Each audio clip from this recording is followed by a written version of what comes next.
surganya wanita bakti sama suaminya, surganya suami bakti sama orang tuanya. Kenapa justru ditelantarkan? Dia lebih mempercantik rumah istrinya daripada rumah orang tuanya. Betapa banyak anak laki-laki yang tidak peduli dengan orang tuanya. Bapak ibu sekalian, ini menunjukkan, Bapak ibu silakan bisa dilihat nanti Al-Baqarah ayat 215. Yas'alunaka madza yunfiqun. Mereka bertanya tentang nafkah. Kemana dulu nafkah itu diberikan? Allah menjawab, Al-Baqarah 215. Apa kata Allah? Berikan nafkah itu orang tua dulu, bukan istri. Bagaimana hukumnya seorang istri membantu ibundanya tanpa izin dan sepengetahuan sang suami? Jawabannya adalah, duitnya siapa? Para istri, jika duit suamimu kau berikan kepada siapapun harus izin. Kalau tidak izin, Anda durhaka kepada suami. Tapi kalau duitmu sendiri yang engkau berikan tanpa izin sang suami, boleh-boleh saja. Wong duitmu suka-suka kau bagi-bagi masjid, pesantren, duitmu sendiri. Tapi bukan duit suami. Suami kalau ingin memberikan uangnya kepada siapapun juga boleh. Dan haram seorang suami memberikan duitnya istri kepada orang lain. Artinya, jika ada seorang istri memberikan uangnya kepada ibundanya tanpa sepengetahuan sang suami, sah dan tidak dosa, enggak masuk wilayah kafir biarpun diancam kafir. Seorang suami yang memberikan uang kepada ibundanya, ayahandanya, asalkan duitnya sendiri, sah. Asalkan urusan nafkahnya sudah dipenuhi kepada keluarganya, sah dan dapat pahala. Cuman sekarang pertanyaannya adalah, tadi yang bertanya di Taiwan, memangnya kenapa suamimu kalau tahu, rupanya suaminya kalau tahu marah, berarti suamimu kayaknya bukan manusia beneran. Nah, wong istri yang bantu ibunya kok gak senang, itu bagaimana? Makanya kami ingatkan, hei para istri yang solehah, ajari suamimu semakin hari semakin baik kepada bapak ibunya. Hei para suami, kalau kau suami benar, ajari istrimu semakin hari semakin baik dengan bapak ibunya. Selalu tanyakan, Mi, istriku tercinta, kau sudah ngirim apa ke ibumu? Belum, Ma. Ini aku kirim duit. Itu hebat. Ini malah melarang istrinya mau berbuat baik ini. Jangan-jangan bukan manusia yang sesungguhnya, jelmaan dia itu. Orang istri yang berbuat baik kok dilarang, diancam masuk wilayah kafir. Justru Anda sebagai seorang suami, didik istri, sering kirimi, Ma, yang ini adalah uang sakumu, uang bulanan, ini ada tambahannya untuk ibumu. Wah, ini baru hebat. Suami soleh ini model-model begini ini nih, soleh semua ini. Ada istrinya mau berbuat baik pada ibunya dilarang. Ada lagi yang parah lagi, suaminya bantu ibunya sendiri marah-marah. Wanita jin itu. Awas, yang merasa jadi jin sadar di sini. Ada, angkat tangan mau didoain khusus. Yang merasa jin doain khusus, angkat tangan. Ada angkat tangan tuh, amin. Janganlah, suamimu itu adalah punya kewajiban berbakti kepada ayah ibundanya. Maka sebagai istri yang solehah, Anda harus dukung dia untuk berbuat baik kepada bapak ibunya. Bahkan rumus rayuan yang paling dasar adalah pantulan. Kalau Anda merayu, Bang, cintaku kepadamu segede gunung Himalaya, biasa. Tapi kalau ternyata Anda sebagai seorang istri tiba-tiba pergi ke pasar dengan suamimu, tak taunya setiap belanjaan dilebihkan, dibungkusin, lalu suami bertanya, Neng, yang untuk siapa ini? Diam aja, tenang aja, Bang. Untuk siapa ini? Untuk ibu. Ibu siapa? Ibu maka sudah meninggal. Bukan ibu saya, ibunya abang dong. Jatuh cinta yang kedua kali. Jatuh cinta kedua kali, ini mau berbuat baik malah dilarang-larang. Diam-diam tambah benci pada dirimu. Ini ibuku yang melahirkanku, kenapa tidak boleh? Biasanya akhirnya menjalani hidup hanya terpaku. Assalamualaikum warahmatullahi wabarakatuh. Waalaikumsalam warahmatullahi wabarakatuh. Ustadz, kalau misalkan ada seorang suami yang dia bersedekah, tapi dia bersedekah itu tanpa seizin istrinya. Sedangkan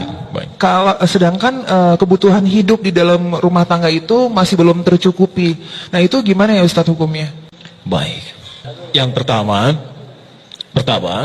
kaidah untuk para suami dan mirsa dimanapun Anda berada, jika kita merasa beriman kepada Allah, ingat baik-baik bahwa sedekah pertama yang jenisnya infak nafkah itu mutlak diberikan kepada keluarga dahulu. Istri, anak-anak, keluarga di rumah. Baru kelebihannya kemudian diteruskan untuk diberikan keluar untuk beramal soleh. Itu pun mesti kompak suami dan istri. Tidak ada yang ditutupi. Ya, ayo diskusi dengan baik. Sayang, hari ini alhamdulillah aku dapat segini, gaji standar kita segini. Ayo kita cari surga kita dengan ini. Karena prinsip harta itu ketika dititipkan oleh Allah, itu muaranya surga. Ya, Quran surah ke-28 ayat 77. Quran surah 28 ayat 77. Paling kiri sebelah bawah di mushaf. Kata Allah, wabtaghi fima ataqallahu daral akhirah wa la tansa nasibaka minad dunya. Hei, saya titipkan kamu harta benda, bukan lebih, bukan ingin menaikkan status kamu jadi kaya. Kalau cuma kaya, yang enggak beriman pun banyak yang kaya. Lalu apa fungsinya imanmu? Kata Allah, iman itu akan mendorong kita untuk bersikap seimbang.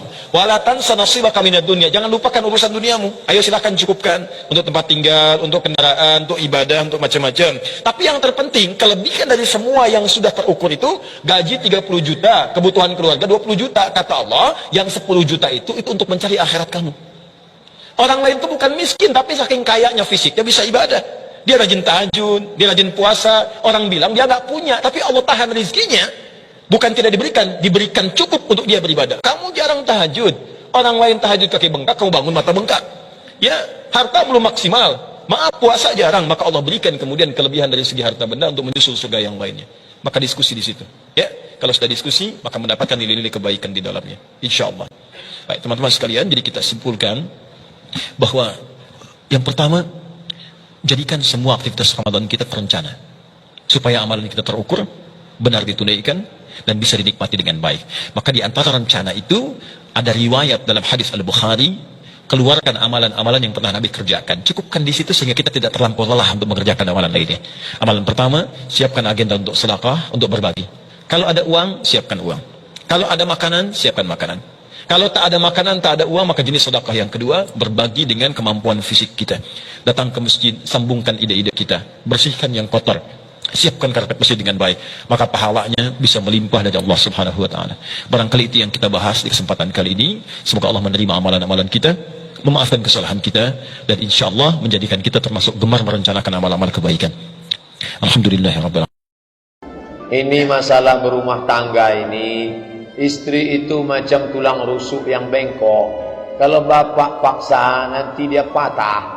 Kalau bapak ikut, bapak jadi bengkok. Berapa banyak orang bengkok gara-gara bini bengkok. Tak bisa menolong saudara bengkok, maka dudukkan bersama. Seorang ibu datang kepada anaknya, "Nak, aku tak ada beras mau masak di rumah, nak. Tolonglah aku kasih duit. Mak mau minjam berapa? 100.000. Tunggu ya mak, aku tanya istriku dulu. Kalau ada anak macam ini, kasih tahu ke saya, biar saya pukul kepalanya. Ini tak cocok diceramahi lagi. Emaknya yang mengandung dia 9 bulan 10 hari, meregang nyawa mak tu melahirkan dia. Mau ditanyanya pula bininya dulu yang jumpa dia setelah umur 25 tahun. Entah anak siapa dia, entah dia anak siapa. Hanya diikatkan dengan akad aku terima nikah dengan mahar sebetul cincin emas tunai. Oh, ini orang tak mengerti. Ustaz ini marah karena ini atau marah karena belum sarapan pagi? Jadi anak perempuan ibu kasih tahu dia, anakku, kau nanti jadi istri orang, kau ikut dia, tapi dia itu ikut maknya. Kalau sesuai dengan tuntunan syariat Islam.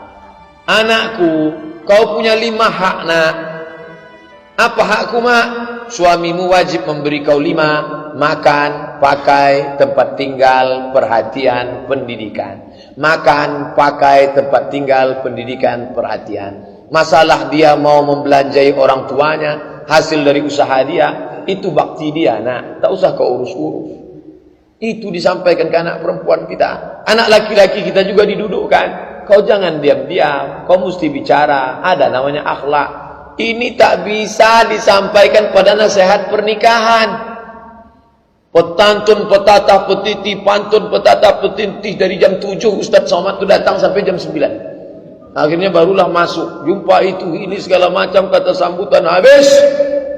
Sungkem itu ini menangis-nangis, meraung-raung, meratap habis jam 11. Berikut ini marilah kita dengarkan nasihat pernikahan dari Al-Mukarram Ustaz Abdul Somad LC. Tak cukup, bukan begitu menasihati anak. Dudukkan dia 1 hari, panggil Ustaz Mustafa Umar.